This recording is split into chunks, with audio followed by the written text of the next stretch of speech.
How many of us really like to pay taxes? We hate taxes and we hate taxmen.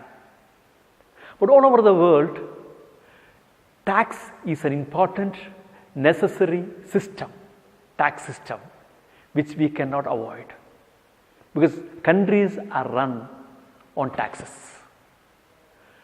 But all public policy specialists and all those who govern, they always have this worry, why people are not paying taxes happily.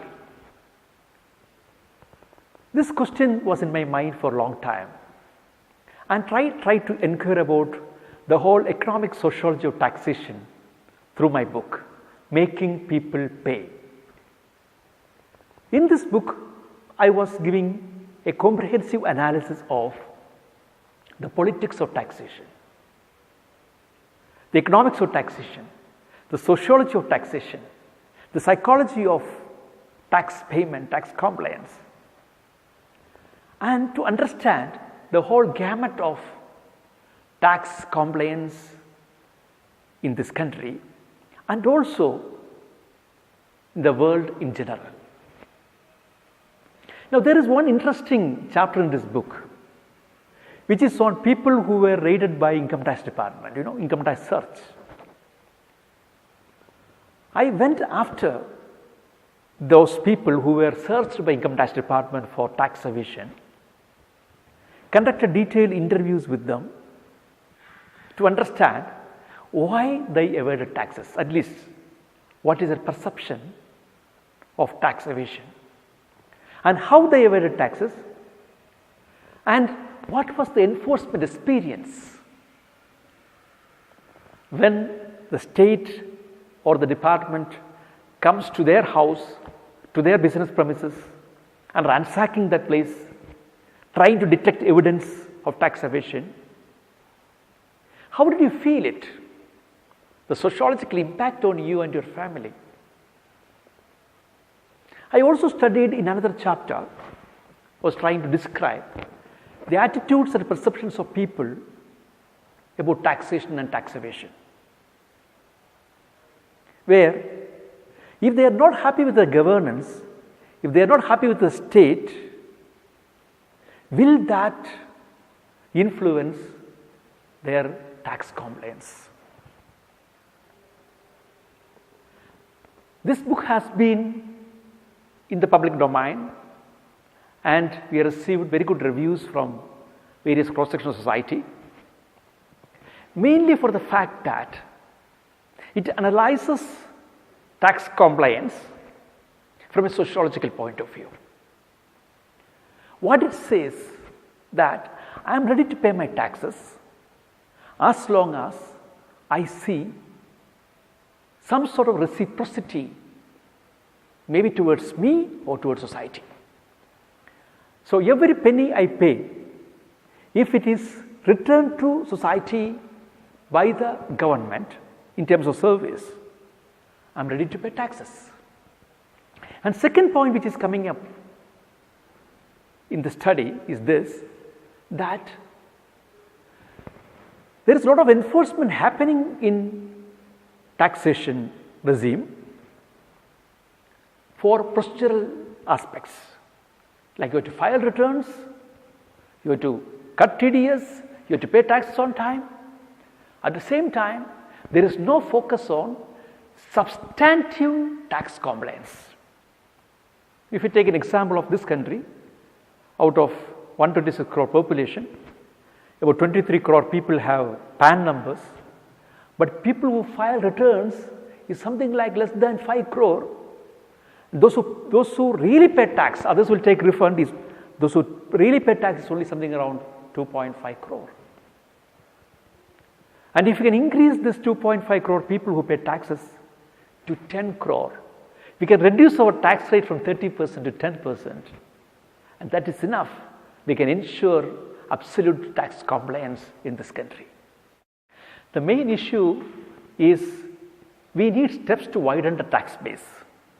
The fact that only around less than 5 crore people really file return, that means that we need to make others file returns. So, we have to widen the tax net. For that, we need to strengthen the enforcement mechanism, assessment mechanism, and get more data in the system.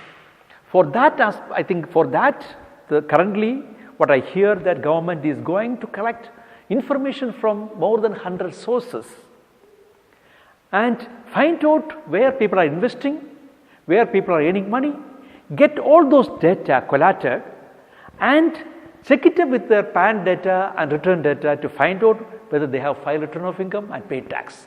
Once this matching comes, maybe more people will come to the tax net, and once more people come to the tax net, automatically tax rates can be brought down and naturally the compliance will go up.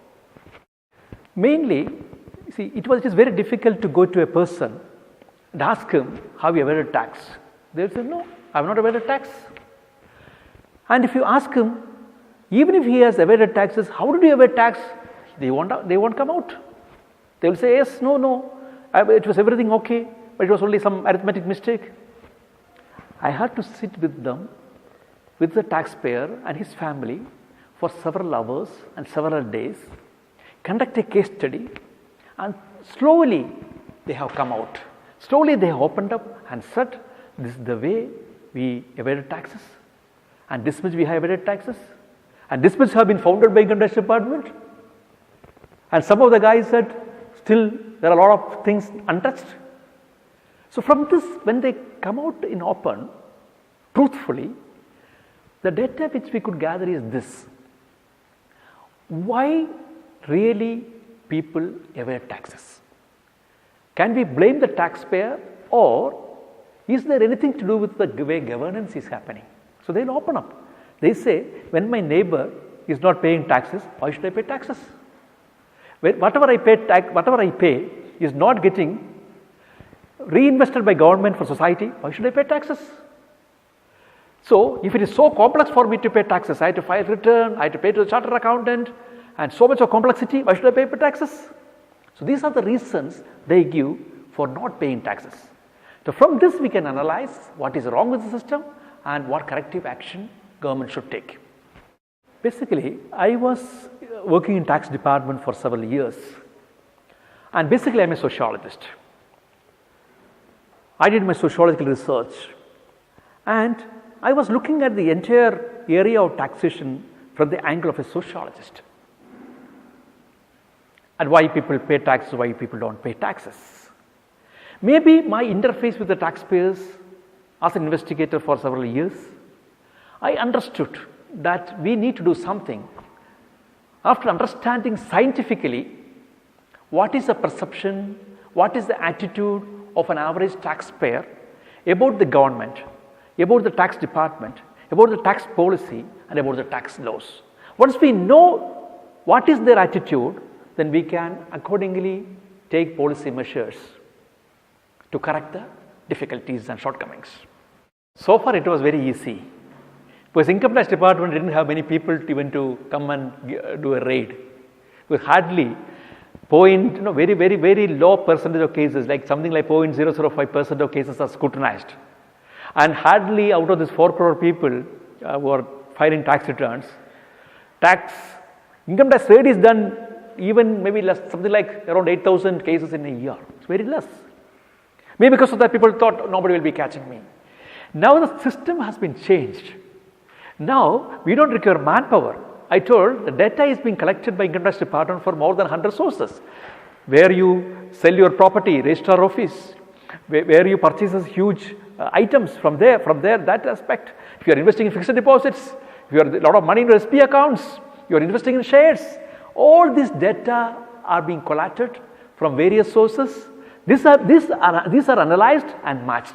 So it may not be that difficult to get caught.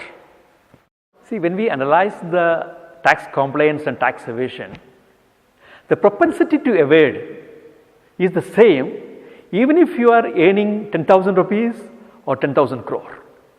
So if I perceive that system is unjust, and the system of governance is unjust, and whatever I pay as taxes is not coming back to society or me, That goes to his mind, and he thinks that it's not a crime. It's not a crime.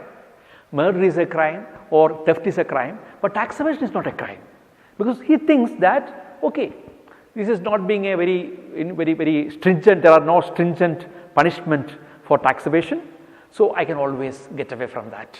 So that has gone to the basically it has affected the mindset of taxpayers.